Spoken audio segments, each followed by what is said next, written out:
بسم اللہ الرحمن الرحیم۔ السلام علیکم ورحمۃ اللہ وبرکاتہ۔ نحمدہ ونصلی علی رسولہ الکریم، اما بعد فاعوذ باللہ من الشیطان الرجیم، بسم اللہ الرحمن الرحیم۔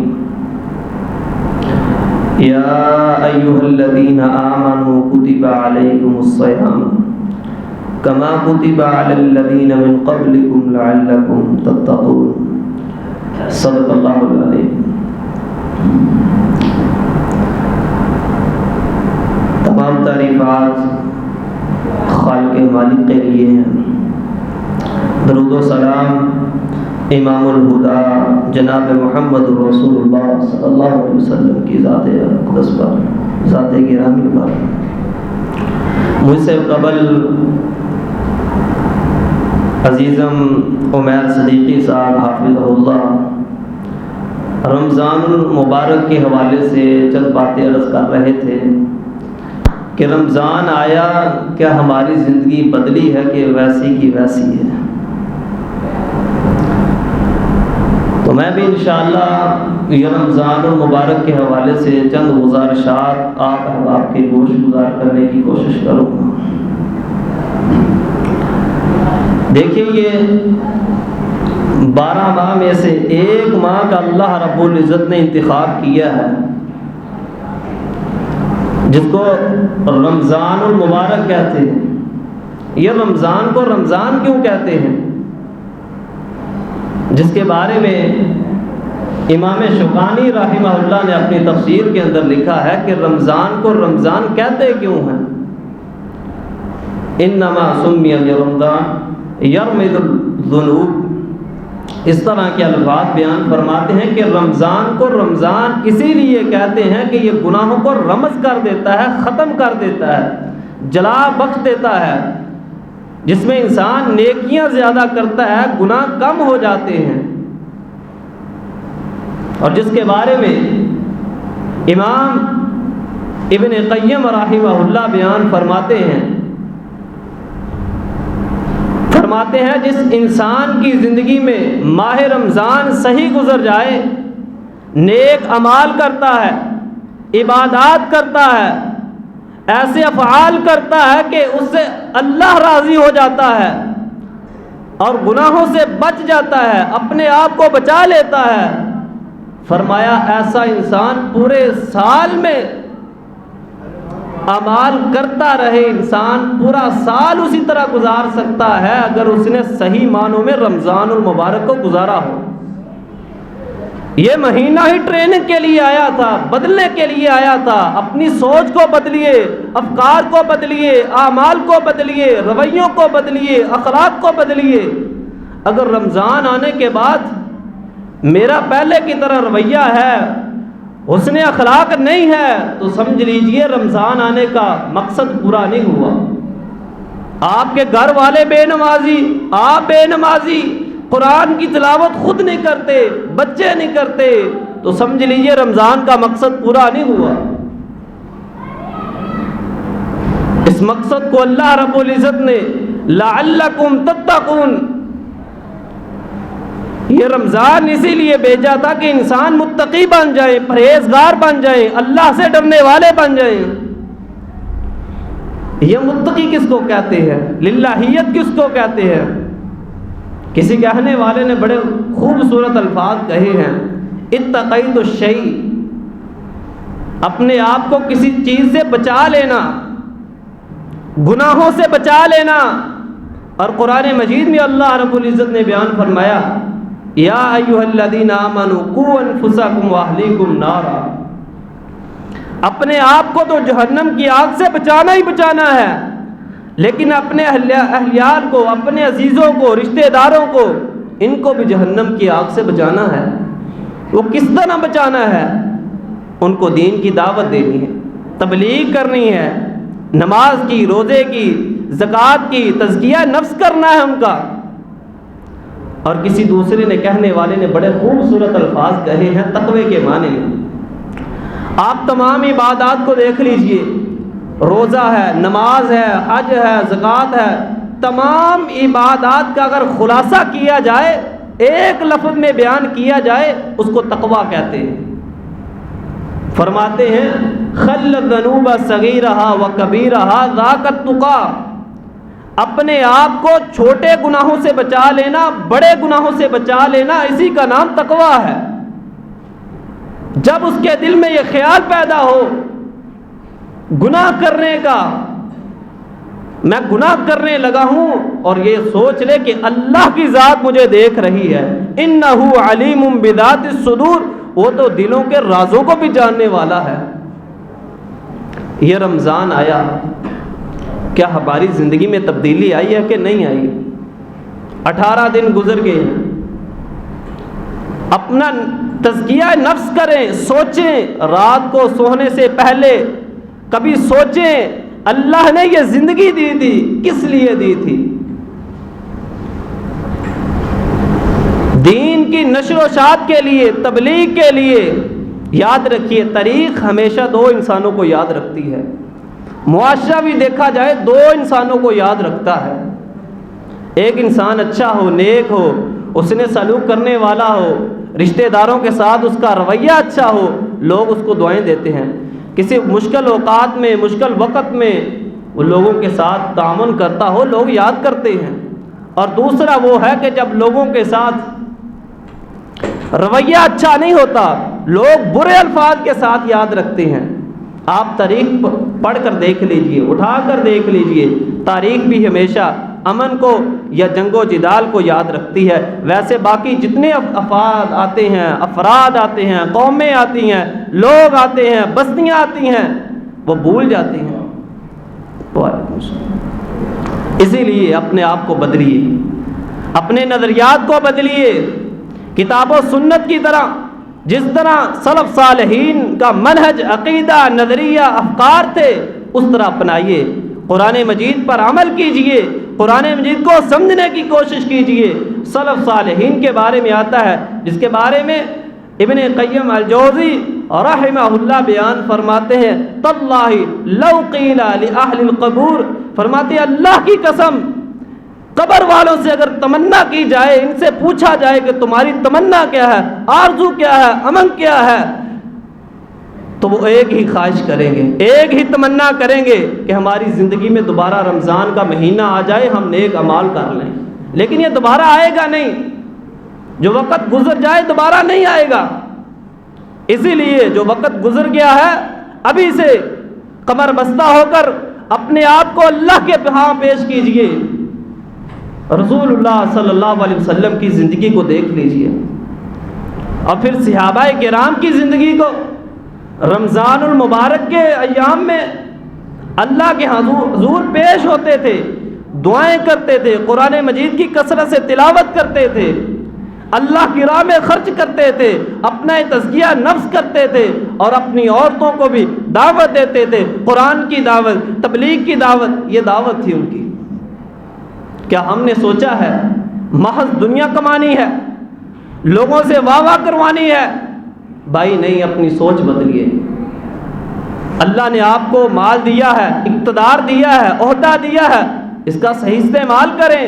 قیامت کے دن اس کے بارے میں بھی پوچھا جائے گا، میں نے تجھے اولاد دی تھی، کیا اس کو دین کی تعلیم دی ہے کہ نہیں، تربیت کی ہے کہ نہیں کی، اس کے بارے میں والدین سے پوچھا جائے گا۔ یہ فکر ہے جو رسول اللہ صلی اللہ علیہ وسلم نے قوم کو دی، اور قوم بیدار ہو گئی، پھر قوم کے حالات بدلے، اسلام غالب ہوا۔ اسی طرح ہو سکتا ہے، آپ چاہتے ہیں معاشرے میں امن آئے، اخلاق آئے، کردار آئے، امن آئے، اس کا ایک ہی طریقہ ہے، عدل و انصاف کیا جائے، کتاب و سنت کو اپنایا جائے، لوگوں کے اندر اخلاقیات، حسن اخلاقیات، جو رویے رسول اللہ صلی اللہ علیہ وسلم کی زندگی کو دیکھیے۔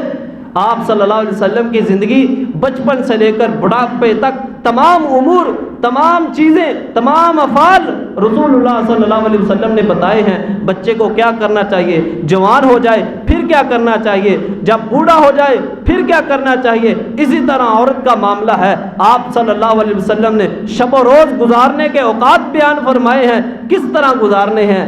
کیا ہم نے کبھی سوچا ہے؟ یہ رمضان آیا ہے کس لیے آیا ہے؟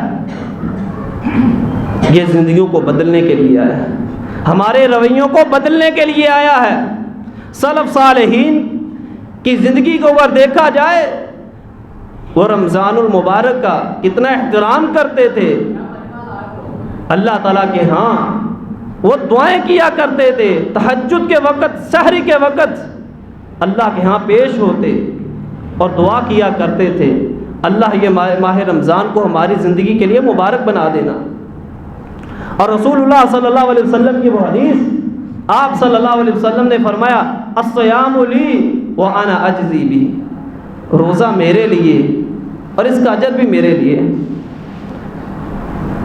تمام عبادات کے جو ہم عمل کرتے ہیں، عبادات کرتے ہیں، اس کا حساب، اس کا اجر و ثواب فرشتے لکھتے ہیں، قلم لکھتی ہے، لیکن جب روزے کی باری آئی، اللہ فرماتے ہیں، حدیث قدسی ہے، اور ایک اور روایت میں اللہ کے محبوب علیہ الصلاۃ والسلام بیان فرماتے ہیں، جب روزے کی باری آئی، قلم کو اجازت نہیں ہے روزے کا ثواب لکھنے کی، فرشتوں کو بھی اجازت نہیں ہے، یہ اللہ اور بندے کے درمیان، اللہ اور بندے کا تعلق ہوتا ہے، اللہ تعالیٰ بندہ اور اللہ تعالیٰ کے ہاں یہ تعلق ہوتا ہے، اللہ تعالیٰ قیامت کے دن بندے کو اس کا اجر دے گا، نہ فرشتے لکھتے ہیں نہ قلم لکھتی ہے، یہ روزے کا ثواب ہے۔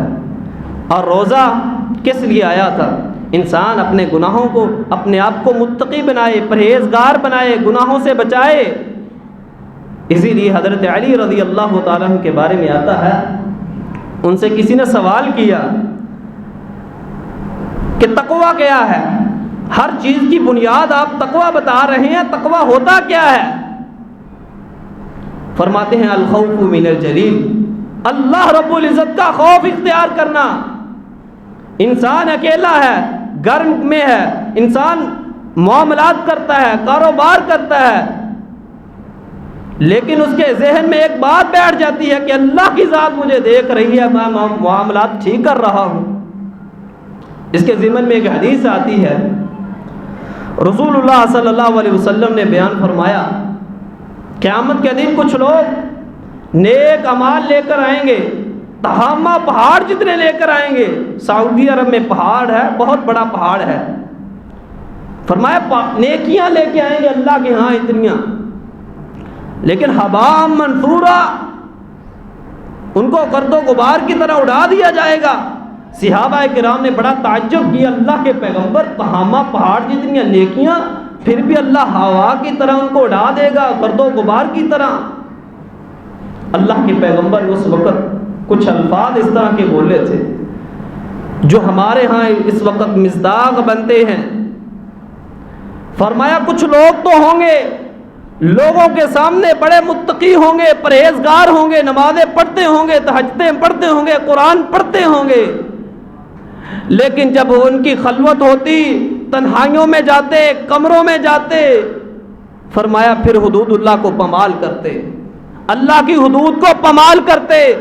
صحابہ کرام رضوان اللہ مجمعین نے بڑا تعجب کیا، اللہ کے پیغمبر کیا انہوں نے حدود کو پامال کیا؟ فرمایا تنہائیوں میں اللہ کی حدود کو پامال کرنے کا مطلب یہ ہے، اس دور پر آپ اندازہ کریں، سوچیں، غور و فکر کریں، کتنے سو سال پہلے صحابہ کرام کے دور میں اکیلا انسان ایک کمرے میں کیا گناہ کر سکتا ہے؟ اکیلا انسان کچھ نہیں گناہ کر سکتا، لیکن آج کے دور میں دیکھیں گے سوشل میڈیا، لگتا ہے یہ حدیث آج کے دور پر فٹ آ رہی ہے کہ فرمایا کچھ لوگ نیک اعمال کریں گے لیکن اللہ ان کے اعمال کو برباد کر کے رکھ دے گا۔ آج اگر دیکھیں گے سوشل میڈیا، پوری دنیا ہم اپنے ہاتھ کے اوپر ہے، اس میں شر بھی ہے، اس میں نیکی بھی ہے، سب کچھ موجود ہے، یہ انسان کے اختیار میں ہے۔ لگتا ہے یہ حدیث اس دور کے اوپر فٹ آ رہی ہے کہ اللہ کے محبوب علیہ الصلاۃ والسلام نے بیان فرمایا تھا، جب انسان تنہائیوں کو پامال کرے گا، اللہ رزق بھی چھین لے گا، برکت بھی چھین لے گا، حسن بھی چھین لے گا، اللہ تعالیٰ پھر انسان کے اوپر ذلت ڈال دیتا ہے۔ اسی لیے بھائیوں، رمضان کا مقصد کیا تھا؟ رمضان اللہ نے کیوں بھیجا تھا؟ تاکہ ہم اپنی زندگی کو بدل سکیں۔ ابھی بھی وقت ہے، وقت ہے آپ کے پاس، اپنے آپ کو بدلیں۔ جو کوتاہیاں، جو کمیاں آپ کے اندر ان 18 دنوں میں رہ گئی تھی، ابھی بھی وقت ہے۔ رسول اللہ صلی اللہ علیہ وسلم نے بیان فرمایا جب انسان توبہ کر لیتا ہے، سچے دل سے کر لیتا ہے، اللہ تعالیٰ تمام گناہوں کو معاف فرما دیتا ہے۔ اسی لیے نیک اعمال کیجئے اور کوشش کریں یہ گناہ سرکش والے کام کم ہو جائیں، اللہ کی راہ میں خرچ کریں، اللہ کی رضا بھی ہوگی، اللہ آپ سے راضی بھی ہو جائے گا۔ یہ وہ وقت ہیں جن کے اندر اللہ کے حضور صلی اللہ علیہ وسلم نے بیان فرمایا روزے کے وقت انسان دعا کرتا ہے تو اللہ ایسے انسان کی دعا کو رد نہیں کرتا۔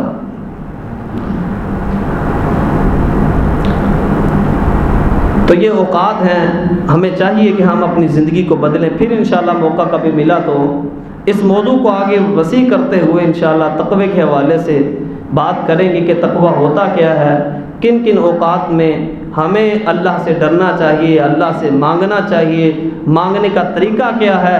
اللہ تعالیٰ سے دعا ہے کہ اللہ تعالیٰ صحیح معنوں میں ہمیں متقی بنائے، پرہیزگار بنائے اور روزے کے تقدس کا خیال رکھنے کی توفیق عطا فرمائے۔ یہ روزہ آیا تھا زندگیوں کو بدلنے کے لیے، صحابہ کرام کی زندگیاں بدل گئی، نبی علیہ السلام کی زندگی بدل گئی، ہماری کیوں نہیں بدل سکتی؟ اس لیے نہیں بدل سکتی کہ ہمارے دل سخت ہو چکے ہیں، آج دل بہت سخت ہو چکے ہیں۔ اس کی وجوہات ہیں، دنیا سے لگاؤ ہے، اللہ تعالیٰ سے ہمارا ایک تعلق نہیں ہے۔ اللہ تعالیٰ سے دعا ہے اس مجلس کو قائم کرنے والے جملہ انتظامیہ بالخصوص اجمل طاہر صاحب حافظہ اللہ، ان کا ہم ممنوع ہیں کہ اللہ تعالیٰ ان کو مزید عزتوں سے نوازے۔ اللہ تعالیٰ سے دعا ہے کہ اللہ تعالیٰ اس رمضان کی قدر کرنے کی توفیق عطا فرمائے۔ وآخر دعوانا ان الحمد للہ رب العالمین۔ السلام علیکم۔